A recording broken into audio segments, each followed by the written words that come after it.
Welcome to Meditation Monday. Today we're going to talk about beachcombing. Like many of us, I think, I've been spending a lot of time over the last couple of weeks thinking about the things that I'm going to miss out on this summer. And one of those things is the delight of going to Main Island in the Canadian Gulf Islands with good friends of ours, where we go every summer for a few days of rest and relaxation. And the place that we stay in is right on the beach. It's just beautiful. And so we spend a lot of time beachcombing, walking, just enjoying the beach and the beauty of the water and everything around there. And of course, collecting all kinds of interesting articles. Now, beachcombing is one of my favorite summer activities, and I love walking along, preferably barefoot, with my head down, breathing in the salt air and listening to the waves lapping on the shore. The world seems to fade away, and I walk in a quiet oasis with the rhythm of God's heartbeat and the fragrant salty tang of God's breath soothing my spirit. Now, since that won't be possible this year, I decided to create a new summer meditation garden around the theme of beachcombing. And so I pulled out some of my favorite collected treasures and spent longer than I should have reminiscing as I arranged them in my bowl here. And so we have got, let me just introduce you to a couple of them. I'm not going to move this beautiful piece of driftwood, which I did find up on Main Island. And then also this probably dolphin fin, which has been one of my favorites over many years. Lots of pieces of sea glass, funny looking objects. Don't ask me what this is, that has barnacles attached to it. And then some of my shell collection and driftwood from literally all over the world. And culminating with a little collection here of shells that I picked up in Australia the last time I was there. And it was just such fun putting this together. And my constant companion during this process has been Margaret Sylphs' book, Landscapes of Prayer, which I've probably mentioned before, but just wanted to mention again. And she explains that for her, when I walk along the seashore, I meet in that one sacred space both the eminent and the transcendent God. The ocean stretches out as far as my eye can see and way beyond, just as the sense of the divine lies far beyond any human understanding. And yet that same ocean laps at my feet and deposits all kinds of very ordinary objects on the shore for me to discover as I do my beachcombing. Objects that may have stories to tell me about who I am and who God is for me, and how our realities embrace in this ordinary, extraordinary space where the water meets the land. And in so many ways, I feel that beachcombing is an experience that links the past, the present, and the future. Now, in Margaret Sylphs' book, this quote is followed by the story of Jesus making breakfast on the beach with his friends. And in her narrative, Margaret likens this to a beach barbecue, where the aroma wafts across the shore to the disciples, inviting them to breakfast and a new beginning. And for months after I first read this, I could not smell barbecue without imagining that scene and seeing Jesus beckoning me to join him and his friends for breakfast. Margaret suggests that beachcombing is a wonderful way to pray, and she adapts the prayer of examine to fit into this context. Last year, when I first wrote about this, I created my own discernment process from her questions. This year, as I process the trauma of COVID and the anguish of Black Lives Matter, I find myself adapting the process yet again for the current situation. So I hope you will enjoy the reflective process below that has come out of this. So first of all, pick up a shell or a piece of driftwood or some other favorite found item of yours. Now, it doesn't have to be something related to the sea, but something that you enjoy collecting. Pick it up and hold it in your hands. Find a comfortable space, close your eyes, and imagine yourself walking across the beach towards Jesus as he beckons you to enjoy the barbecue he has prepared for you and for his other disciples.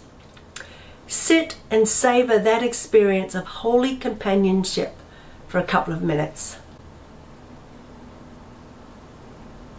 Breathe in the smells of the barbecue. Imagine the people that would be sitting there with you, enjoying it. What are your favorite barbecue foods? What is it that you'd like to see at that feast? Even think about who would be excluded from your feast and how you might be able to invite them to enjoy it with you. Savor it.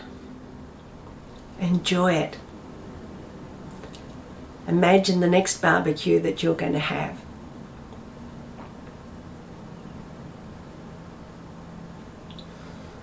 Now here are some questions for us to think about. What treasures have you discovered in the ordinary landscape of the last few months that caught your attention with delight and joy, bringing you new life as they connected you to God, to others, and even to yourself? My Autumn Wonder walks with my husband each morning is one of the greatest treasures of these last few weeks for me. And they have transformed what could have been a very painful and traumatic time into extraordinary time, shaping both my faith and life in unexpected and precious ways. So what are the treasures that you've discovered that have shaped you with joy and delight in the last couple of months? Who or what has nourished and enriched your life over this time, helping you to find new depths of faith and healing from the hurts and broken places that have come to the surface during this time? Again, it's my husband Tom's supportiveness and encouragement that has been the most sustaining and wonderful gift that has built my confidence as I continue to stretch myself beyond my comfort zones. But as well as that, I am richly nourished by other influences too. My garden, both its beauty and its productivity, nourish my spirit and my soul, relaxing and growing not just me, but all who enter it. And then as well as that, I'm privileged to live in a small intentional community, and we together have provided support and encouragement, companionship and laughter and fun as we've shared together in our isolated times. So what are the things that have nourished you?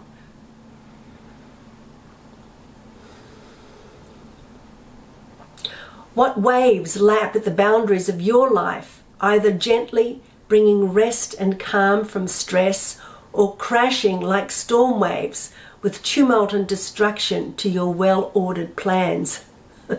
Most of us would probably say that there have been lots of crashing storm waves over the last couple of months. But there are also gentle, soothing ones. I think this stressful season has made me realize that the gentle waves for me are the contemplative practices and my breathing exercises that calm my soul and nourish my spirit, helping me to relax in the midst of my anxieties. And of course, the waves that crash like storm waves are the stories of those much more deeply impacted than I am by this virus and by the racial inequality that it has highlighted. Hospital workers, migrant farmers, the entire African American community here in the United States, and other vulnerable members of our communities all over the world. I realize as I think about this that these storm waves are not gentle, but they are much more likely than the gentle waves to uncover and deposit new treasures, maybe new understanding, deeper compassion and generosity, stronger cries for justice welling up from within. So what are the waves both the crashing storm waves and the relaxing gentle waves that lap at the boundaries of your life.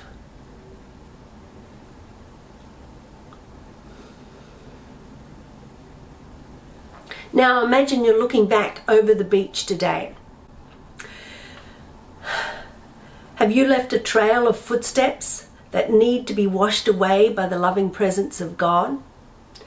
Things you wish you had handled differently that have left you with regrets, guilt, or anxiety? I always feel that there are lots of things that I could have done better. Speaking out more strongly for the justice of being more generous and compassionate. The guilt and the anxiety of these things can be paralyzing and sometimes immobilize me. But as I sit here this morning, thinking about the footprints and the waves washing over them, I feel the cleansing flow of the rising tide that washes away these regrets and feelings of guilt. And I feel refreshed and made new again. So what are the footprints you want to see washed away? Imagine that rising tide covering them and leaving a smooth slate for tomorrow. So, as you bring your prayer time to a close, gather up your treasures. Think about how you'd like to display them. Maybe you'd like to make a garden like this one that I've made here, or you might like to put them in a bowl, or whatever your creative energy tells you to do with them. Think about doing with them. One of the things that I did last year was that I collected different colored stones on my journeys across the beach. And I started with, first of all, making them into a circle. First of all, making it into a question mark and thinking of all the questions that I wanted to ask of God, and then making them into a circle.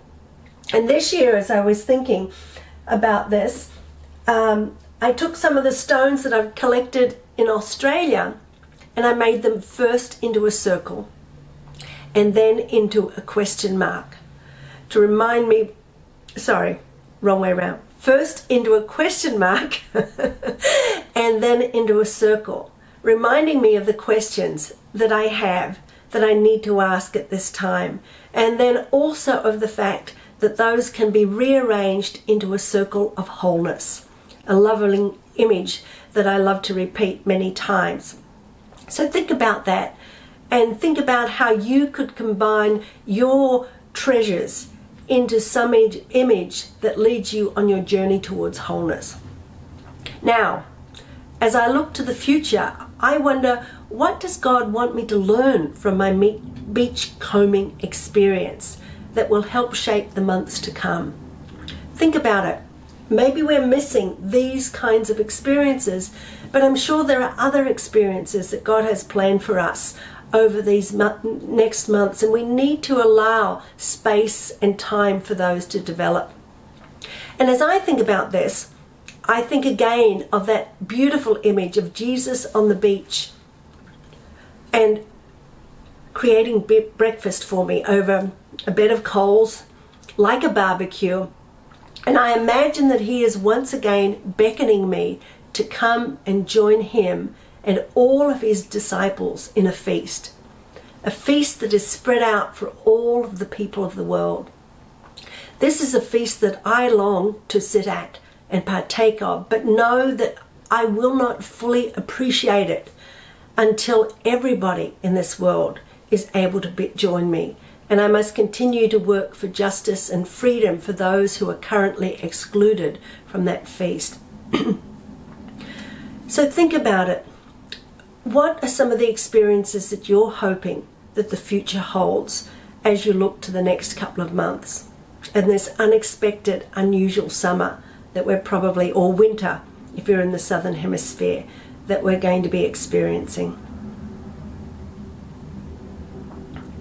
Discernment comes in many shapes and forms, I realize.